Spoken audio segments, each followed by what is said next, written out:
We have an amazing creative team around here, and so I tell you this all the time, but whatever job you get a job working with people much better than you because it will make you look better. Welcome to 10:30 Vision Sunday. All right, I hope you want some vision. Our family, at the time we were a family of 5, our family and 9 others moved to San Francisco in 2010 with the dream of starting a brand new church called Epic Church in downtown San Francisco. And if my 2010 self would have been told all that was going to happen through 2017, I'm not sure I would have believed it. In fact, I'll go ahead and tell you, I probably wouldn't have believed it. Yes, we had great faith. Yes, we were praying big prayers. Yes, at the time, I believe we had a grand vision. But God has done so much more than we ever could have imagined. And today, I want to make it about 2 things. Number 1, celebrating what God has done thus far. And number 2, to begin dreaming and casting vision for all that we believe God is going to do in the days and years to come. And here's how I want you to think about these next 30 minutes or so. I gave myself an out right there. 30 minutes or so. I want you to see it like this. I want you to see it as me pitching you on the future of Epic Church, and before you leave the room today, you getting to decide if you want a piece of the ownership of Epic Church.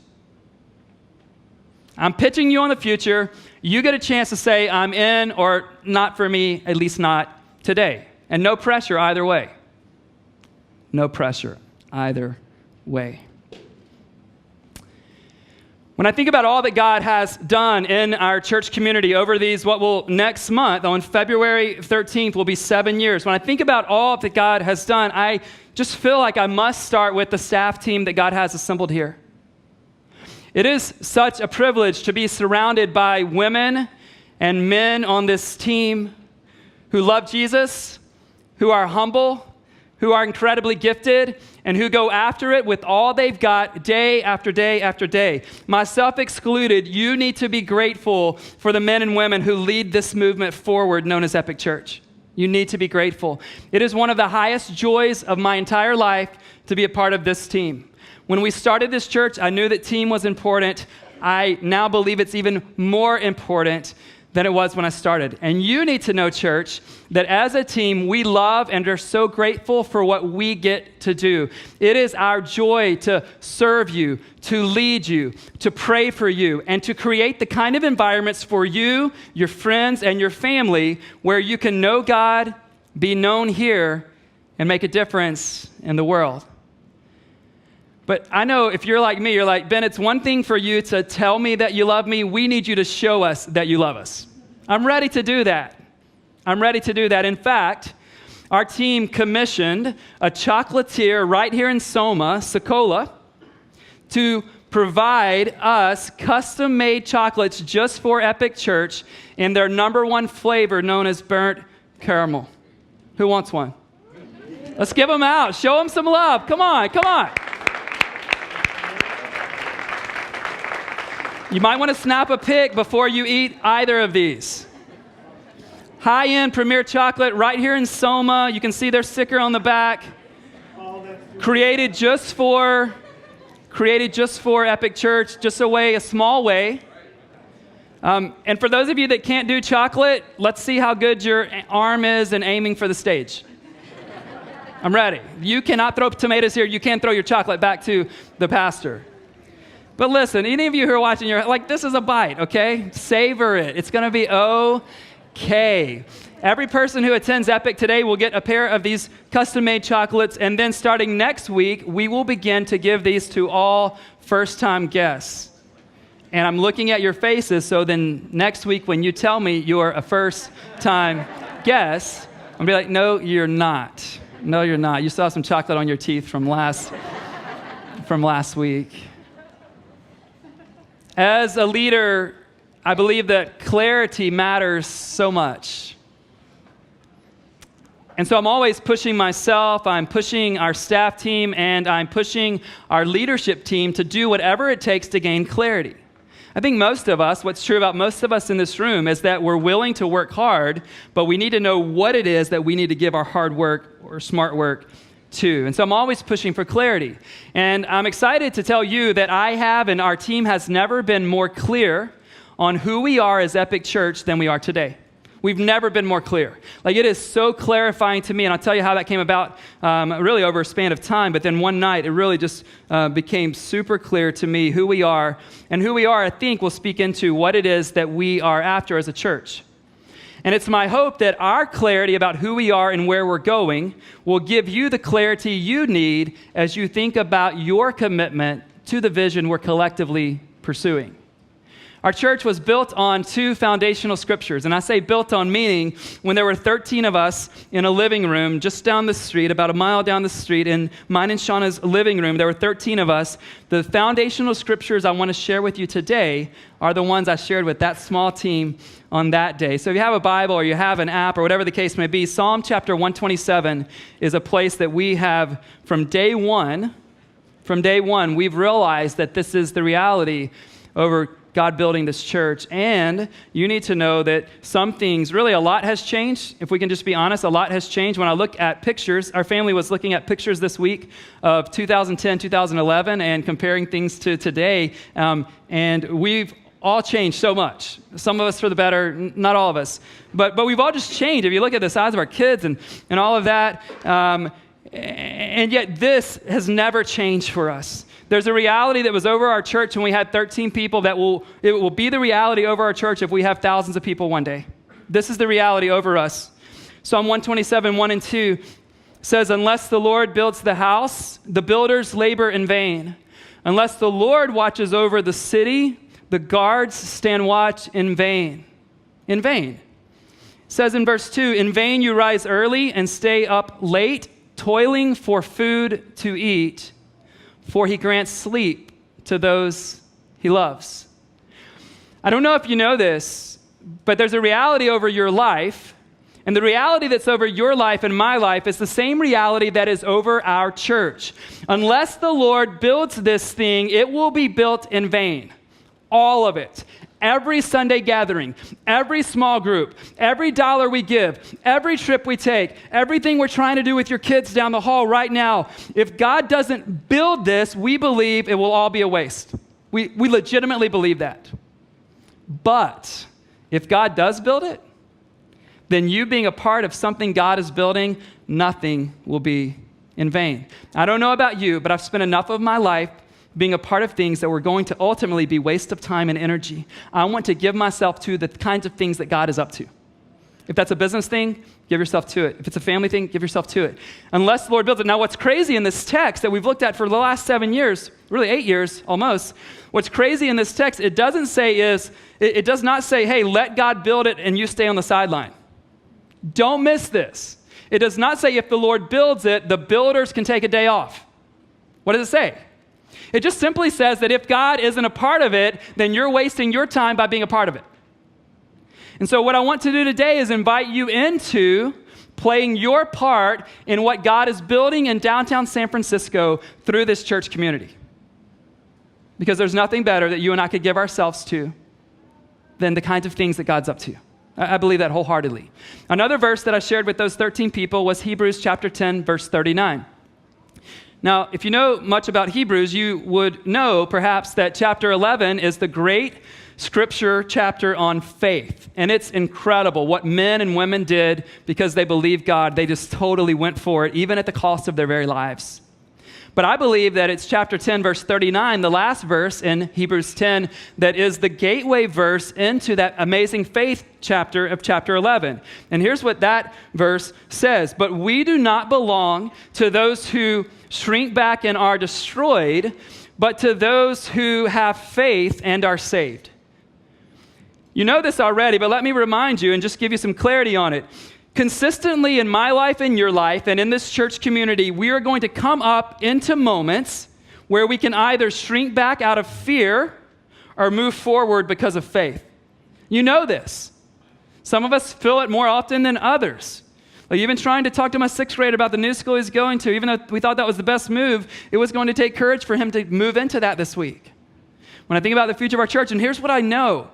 God wants to be pleased with the same kind of faith in 2018 from Epic Church that it took in 2010 when this thing did not exist.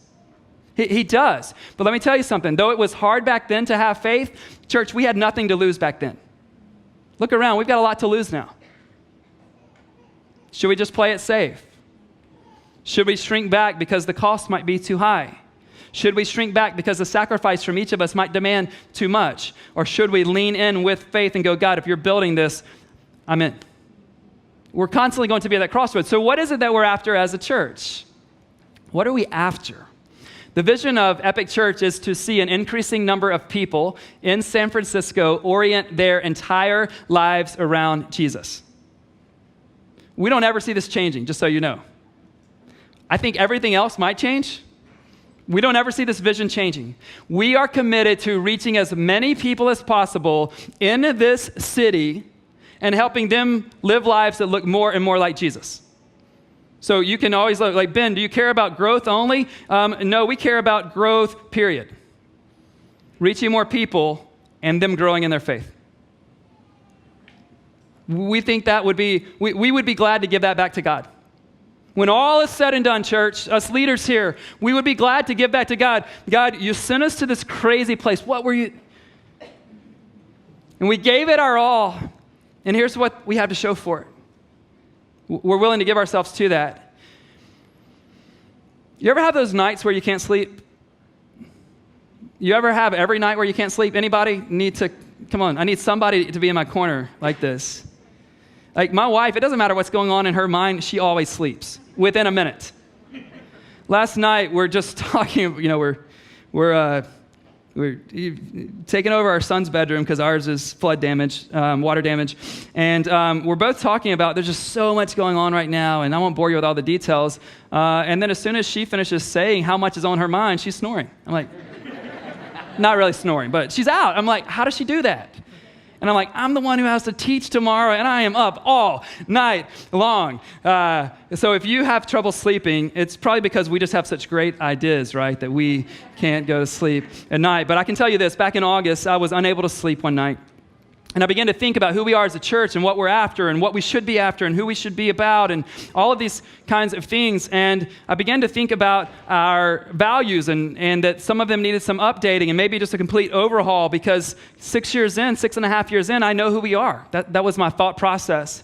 And so I got out of bed. By the way, if you have a great idea, you better keep something beside your bed. But we were staying in a different city. And so I got up out of bed. I grabbed my moleskin because how else could you live without a moleskin? So I grabbed my moleskin and I began to jot down the first draft of what has today become our 9 updated values. And so I want to give you those values. If you're taking notes, awesome. But know that I'm going to hand you something before you leave that will have all of these values listed on them. You know it's a great Sunday when they're bringing the wooden benches in. That's a great Sunday.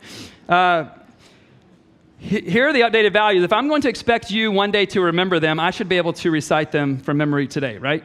So here's what we try to do. These values, we think they're clear. We believe they speak to who we are, like our identity. They also speak to what we're going after. I believe that they're memorable, so we try to make them as brief as possible, and I'm going to try to give them to you now. The first one is this: Jesus changes everything. This is the hallmark of our church. You need to know this. Jesus changes everything. This is why our vision is what it is. Friends, this is why we started this church. This is why we have men and women who are pouring into your teenagers down the hall and pouring into your 18-month-old and your second grader. This is why we do small groups. We believe that Jesus can transform anything. You have a bad marriage. We're not saying it's going to be better overnight, but we believe Jesus can transform it. You've never allowed your faith to dictate how you do your work and your career. We believe Jesus can transform that. You have a wayward child or a parent you wish was living a little bit differently. We believe that Jesus can transform them as well. This is what we're after. That's why we're launching this Jesus Reimagined series next week. When we look at where did Jesus teach or do or live a certain way, that no one in that community at that time would have expected a religious leader to live. But we aren't just going to reimagine Jesus so we can get our facts straight. We're going to help you reimagine who Jesus is so that you can reimagine how you might be able to relate to him. The reason some of you aren't any closer to Jesus than you are today is not because necessarily you've done something wrong, but you've just assumed something wrong about him. The church you grew up in, something you were taught, negative self-worth, whatever it was that's paved the way for that, many of us in this room aren't any closer to him than we are, not because we knew who he was and we didn't want it, but it's because we thought he was someone else. So we want to help you out in that next week. Jesus changes everything. Value number 2, together is better. Together is better. Us being in this together, I love, and some days I don't love this, but overall, I love the idea that God has sent us to a city that we cannot do life alone and thrive. You just can't. Like, Ben, watch me. I'm really smart. Okay, go for it. You've been here for 3 weeks. You go. Make it happen. We need each other. We need community. And you heard today that our group session we're in the middle of signups right now. They begin 2 weeks from today. And we want to urge you, whatever it takes to get you to move into one of these, I think 32, 33 different opportunities, all days of the week, all different times, and there's one that's there for you. And understand this when it comes to our Epic groups. As our church continues to grow, these groups aren't going to become less important. They're actually only able to become more important. Every one of us in this room, feel free to look around if you want to do a quick test. Every one of us in this room, it's true for all of us that we cannot be known by everyone in this community, myself included. But it is also true for every single one of us in this room, for all of us, that we can be known by a smaller community within this larger community. I want to urge you towards that. And here's what's true. The people who thrive most in the Epic community are those who are known most. Don't miss this. We look at some people's life, and yes, there's a faith component to this, but we look at their life and go, how are they doing so well when they've got all of these circumstances swirling around? And the reason is at some point in time, they decided to become known. That's why someone's bringing them food when the baby's born. That's why they have a quick call to make to meet a person for coffee that afternoon because they got bad news from their boss, because they decided to become known. The people who thrive most in this community are those who are most known. Value number 3, next steps are taken. This is who we are. It's what we do. Next steps are taken. There are 2 passions around this value. The first one is this: wherever you are on your faith journey, you can start there. You know why?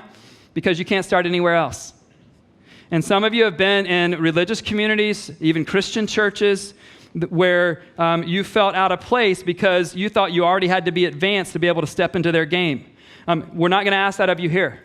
We want to make things accessible for every person, wherever they are on the journey. But we have a simultaneous passion that's this: we want everyone in this community to always be taking their next step.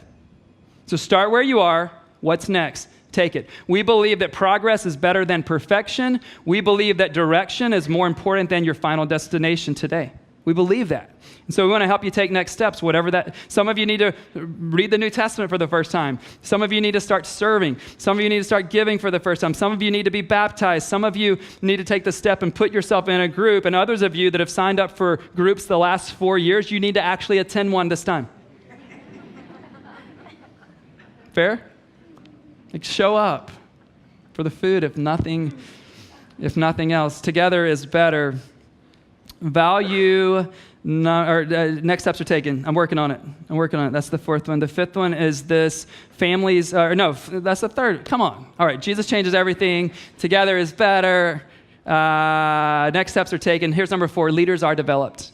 Leaders are developed. When we look at the scriptures, when we look at history, when we look at the last 7 years of Epic Church, here's what we know. God uses leaders to make a great vision become a reality. God uses leaders, and it's crazy to me that he does it. Anybody else? Wait a minute, you have all power, you're perfect, you know how to do all of this, and you're going to invite us, frail, sinful, imperfect, weak human beings? He's like, yes. It brings him joy and delight to invite us into accomplishing what he's up to in the world. Look through the scripture and tell me a time that something great happened for the movement of God in the world that it didn't take leaders to accomplish. And so how in the world can we think, if God has put leadership gift in us, that Epic can be all it's intended to be if we don't step in with our gifts? So let me ask you this question. What has God put in your hand? What are your passions? What are your gifts? What are your experiences? Some of you, it's time to step into a new realm of leadership here at Epic. We'll do our part. We will train you. We will try to coach you. We will give you the resources you need to become a leader. We will try to do all we can to help you develop as a leader, but we can't read your mind. Like, I can't look at you. Some of you are like, Ben, I feel like somebody just told me after the 9 o'clock that they felt like I had tapped their apartment because of what I said this morning. Like, that would be an amazing trick to do. I don't want to do that. I can't read your minds, but I can't read your minds when it comes to who has been given gifts, skills, and talents. At this stage of our church, in the early days, I kind of knew everyone in the community. People would rise up and say this or that. If you've been given something to lead with, you need to lead. And if you're like, Ben, yeah, I'm a leader type, but I'm not leading, I'd be careful with that. God doesn't give us gifts to keep to ourselves. I'm not making any sort of scary demands of what God might do with what he's given you. I just know that in the parable of the talents, the one person who didn't use what they were given lost it. And if you're like, Ben, I'm a leader, then you know that means there's a follower or two somewhere, right? Everybody understands that. All right, leaders are developed. Number 5, families thrive. One of our distinctives here at Epic, even though we know that 13% of the population of San Francisco is 18 and younger, making us the lowest in the entire country, whatever, you want to look at any city in America, that's just, you can go back and read the article from the Chronicle. We know that. We also know that not only are 13% of the people in the city kids, we know that we are a church in downtown San Francisco. And yet we are passionate about families thriving here. We are passionate really around 2 things in this realm, which is helping you as families orient your entire home around Jesus, and also helping you thrive in this urban reality called San Francisco. We're passionate about that. We will not give that up.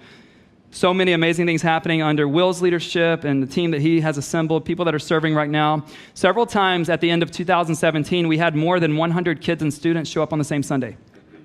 Last Sunday at 10:30, this hour, by the way, just look around so you know, whenever you hear us say in a couple weeks, we need some people to go to the 9 and the 12, just remember, I warned you.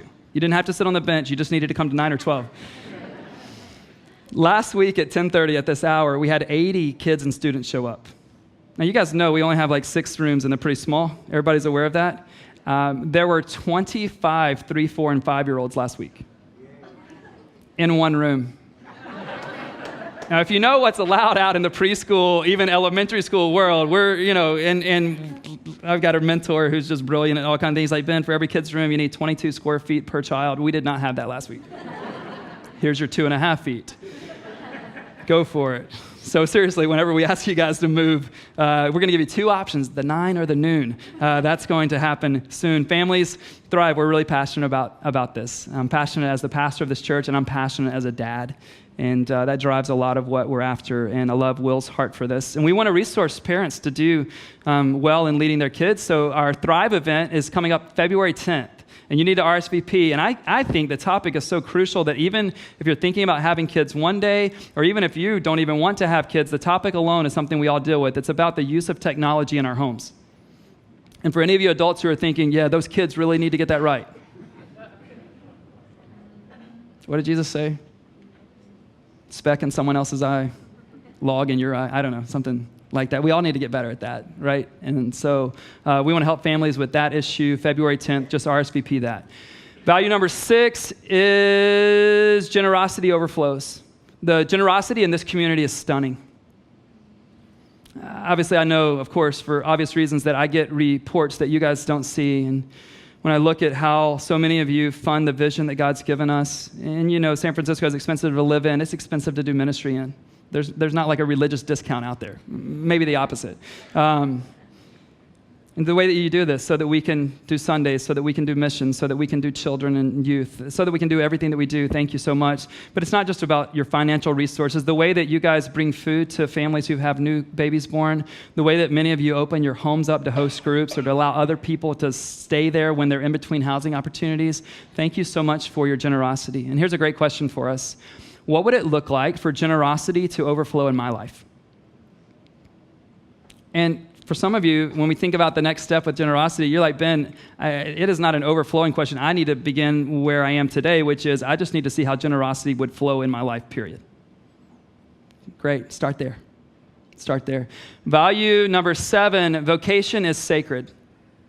Vocation, whatever you're supposed to do with your life, it's sacred.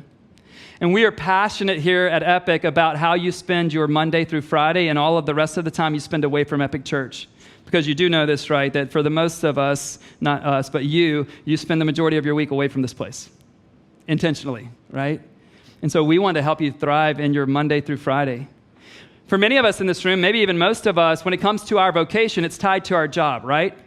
But whatever your vocation is from God, it's a God-given vocation in this season. We want you to thrive. If you're a retired person who spends hours volunteering at the hospital, thrive in that. If you're a stay-at-home parent, thrive. If you're a grad student, thrive in that. If you're a fifth grader in the room today, that's where God has you. It's a vocation, and you need to do the best you can with it. This year, we're launching an initiative called Sacred Vocation. Sacred Vocation. And I love this language, and here's why. When people in the church world think about the job that I have, they would say, Ben, you have the sacred vocation. And I want to say, no, I don't. You do. Any person in this room who's doing in any season what God has called them to do with their hands or their mind or their lives, that is a sacred vocation. You're not just a barista. You have a sacred vocation. You aren't just a teacher. You have a sacred vocation. You aren't just a venture capitalist. You have a sacred vocation. You are not just an attorney. You have a sacred vocation. And that's a privilege, and it brings a responsibility with it. And we want to equip you as best we can to live out your faith in whatever vocation God has for you. But let me tell you 3 specific areas when we launch this initiative in the coming really weeks and months this year. One area within this sacred vocation is entrepreneurship.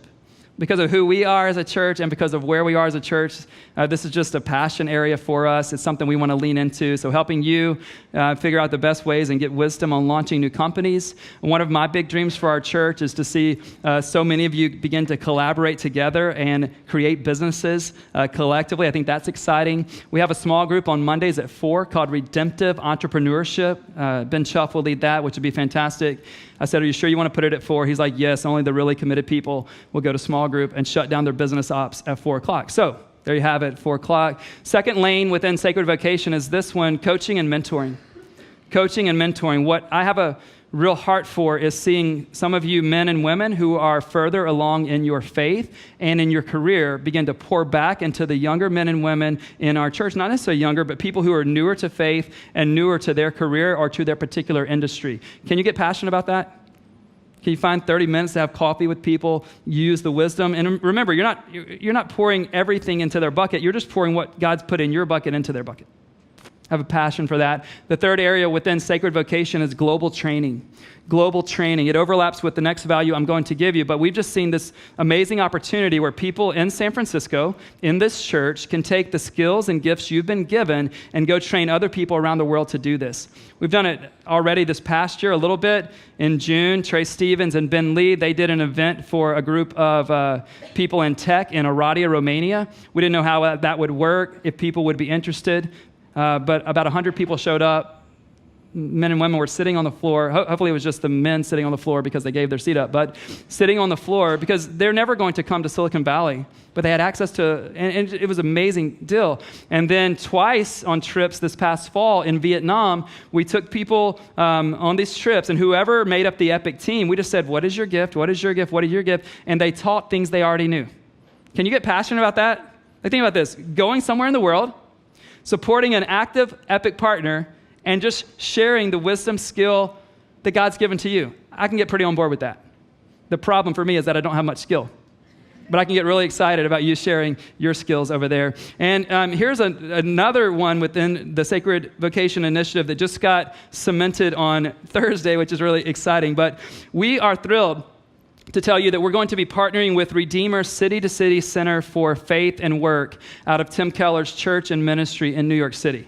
It's going to be huge for us. We're going to launch their 12-week intensive curriculum here in San Francisco at Epic Church.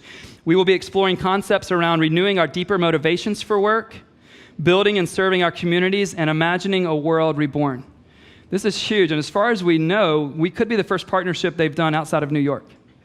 And so Trey Stevens and we met with the director of the Center for Faith and Work in December. Trey's 7:30 a.m. group on Tuesday. A.m. or P.m.? A.m. Last Sunday, someone was really excited that they had signed up for that group. They're like, yeah, I can't wait to be together with those kind of people at night. And I'm like, you won't be with them at night. 7:30 a.m. If you care about faith and work, we're going to make you earn it around here, okay? 4 o'clock Mondays for entrepreneurs, 7:30 Tuesday a.m. for those of you who want to lean into faith and work. But we've learned a ton from Redeemer and Tim Keller's ministry and that whole idea just for our church. And so we're thrilled that they would be gracious enough to partner with us in this endeavor. The 8th value is impact is local and global. We believe that whatever God does in us, he doesn't want to just stay in our church. He wants to do it in us and then get it out of us. In us and out of us for our neighborhood, for our city, for our nation, and for our world. Many of you know that the Hope Project is our annual initiative where we fund our strategic partners in the city, across our country, and around the globe. And we start with the second Sunday in November, and we go through the end of January, and our church leans in. I told you, the generosity in this community is stunning. And we had a goal this year of $180,000. A lot, right? But do you want to hear where we are as of today? Yeah. All right, I'm going to ask you to stand up for this one. It's worth standing up for. And you can be as loud as you want to, okay? CVS will not hear us. Goal was $180,000. To date, we as a church have given over $351,000. You can be seated. Guys, this is who we are and this is what we do. It was so awesome these last couple of weeks, not to just want to meet with Lindsay to talk about our future of partnerships, but to meet and say, hey, people are continuing to press in. We have to figure this out. And so what it's done is we don't want to do anything haphazardly, so understand that. Every cent of all the extra, as we've told you and all the times before, every cent's going to a partner somewhere. But what it's allowing us to do is accelerate our future partnerships. And so I'm excited to tell you today that we want to go into a new continent this year, which is not going to be Antarctica. It's going to be South America. So we're excited about going to South America. And Lindsay is exploring those, and we'll be talking through all of those, but it's kind of like, when people are bidding for the Olympics, if so many people connected to South America, if you want to give us your best pitch for why we should go to your country, let us know what's going on there, any ministries or organizations or churches that you're a part of, but we're excited, and you will be well informed on all of those. We have 3 mission trips internationally this year, partnership trips. In May, we're going to Oradea, Romania.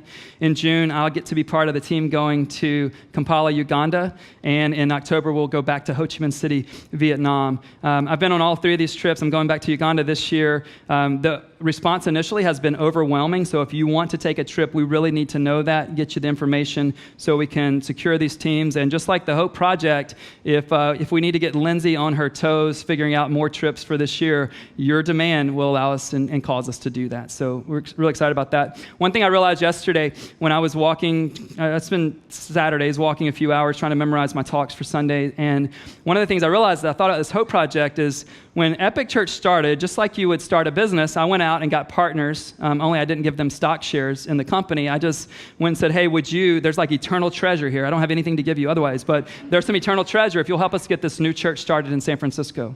And hundreds of individuals and around 20 to 25 churches said, we are in with you guys, even though we don't know how this will go. And we were able to raise just over $1 million from others to get this church off the ground. Incredible.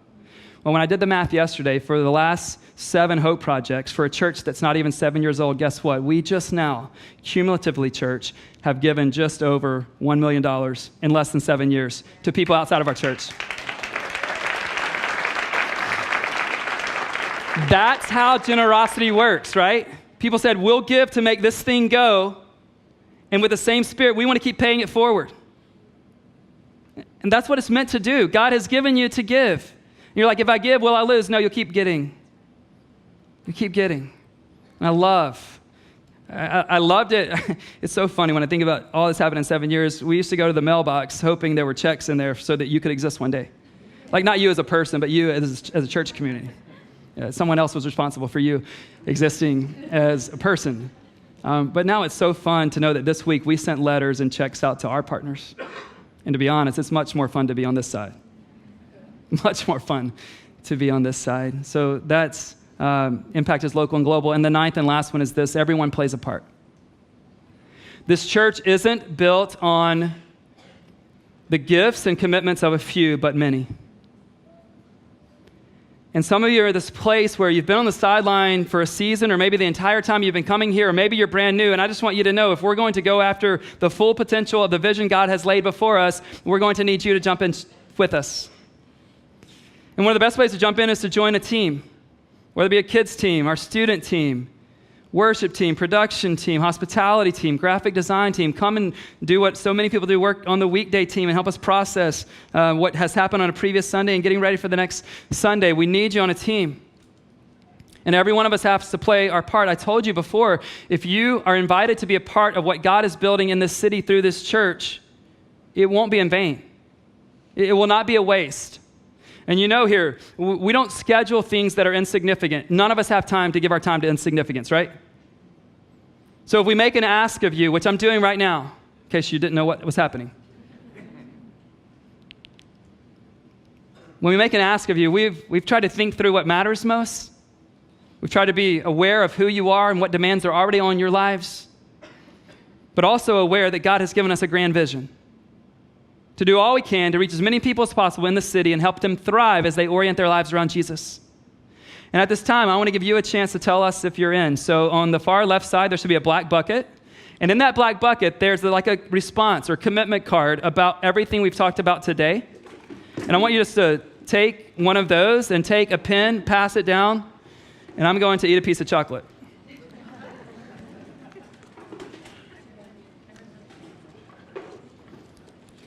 Which one was better, the with love chocolate or the Epic logo?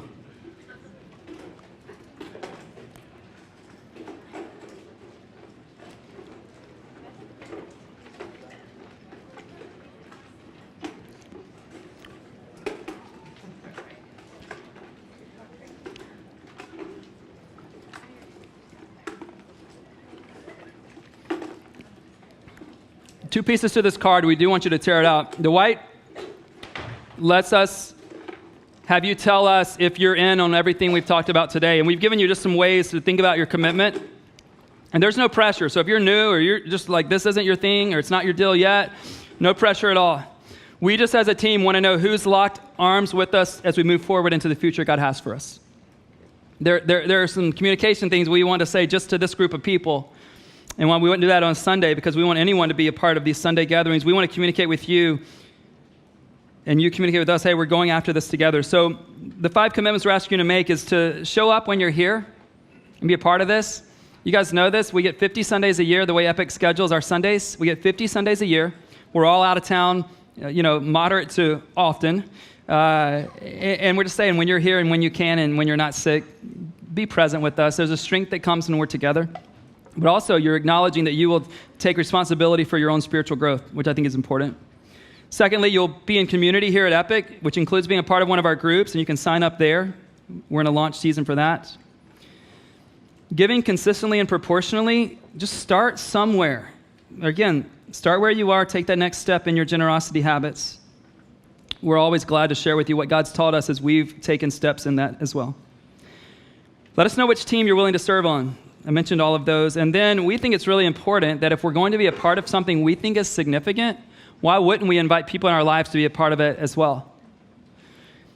And so in a moment, I'm going to pray, we'll worship, and then at the end, when we have our offering time, you'll be able to place this white card in the offering bucket. And then we want you to keep the rest. We want you to be reminded of what we're after vision-wise, what these new values are, what your commitment is. And again, I'm urging us into doing something that God is building. Would you pray with me? Would you pray with me today? I'm going to pray. And then Todd and the team, they're going to come lead us. I'm going to pray a prayer of thanksgiving, and I'm going to pray a prayer for the future. And as you're still considering whether or not you want to be in on the vision God has given us to pursue, I want to encourage us, church. We don't want to waste your time. We want to provide opportunities and create environments that will not only matter today and matter in 2018, but that will matter for all of eternity. I want to urge you to give yourself to that. So God, would you speak to us directly? God, there's two pieces in this. There's like the collective epic church, and then there's each of our parts in this community. And I pray you'd speak to both, God. This community is so special to so many of us. And we're so grateful for what you've done in all of these areas. And yet, God, with humility, we're saying, would you do more? Would you continue to show us, Jesus, when you're present, everything can change? Would you continue to teach us that together in community is better than in isolation? Would you continue to create opportunities for each of us to take our next step and give us the courage to do that? God, I pray that you would call out leaders in this moment. God, would you help our families to thrive as they orient their homes around you and as they raise children in this place called San Francisco? God, may generosity continue to overflow.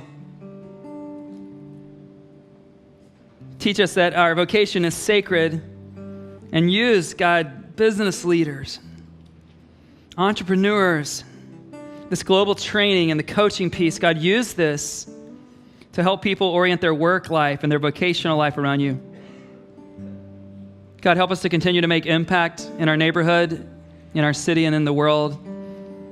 I pray that you would really secure some strong partnerships that would resonate with who we are and what we want to be a part of around the world. And God, everyone plays a part. Something beautiful happens when everyone who is a part plays a part. God, some of us need to walk away from the sidelines, step onto the field and go, okay, I'm in. I don't even know what I have to offer, but I'm in. God, for all that you've done, we say thank you. For all that you intend to do, help us to be the kind of people who know that unless the Lord builds it, it will be in vain. And may we be those who have faith and step forward rather than shrink back in fear. There's too much at stake. There's too much at stake not to lean in to who you are, what you're doing, and what you want to do in the days to come. In Jesus' name, amen. I want to ask you to stand.